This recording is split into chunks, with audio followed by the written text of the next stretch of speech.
الف لام میم، یہ کتاب یعنی قرآن مجید، اس میں کچھ شک نہیں کہ اللہ کا کلام ہے، پرہیزگاروں کے لیے رہنما ہے، جو غیب پر ایمان لاتے اور آداب کے ساتھ نماز پڑھتے اور جو کچھ ہم نے ان کو عطا فرمایا ہے اس میں سے خرچ کرتے ہیں،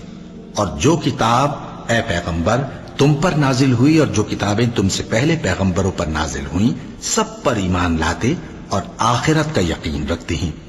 یہی لوگ اپنے پروردگار کی طرف سے آئی ہوئی ہدایت پر ہیں اور یہی لوگ کامیاب ہیں۔ جو لوگ کافر ہیں انہیں تم نصیحت کرو یا نہ کرو ان کے لیے برابر ہے، وہ ایمان نہیں لانے کے۔ اللہ نے ان کے دلوں اور کانوں پر مہر لگا رکھی ہے اور ان کی آنکھوں پر پردہ پڑا ہوا ہے اور ان کے لیے بڑا عذاب تیار ہے۔ اور بعض لوگ ایسے ہیں جو کہتے ہیں کہ ہم اللہ پر اور روز آخر پر ایمان رکھتے ہیں، حالانکہ وہ ایمان نہیں رکھتے۔ یہ اپنے خیال میں اللہ کو اور مومن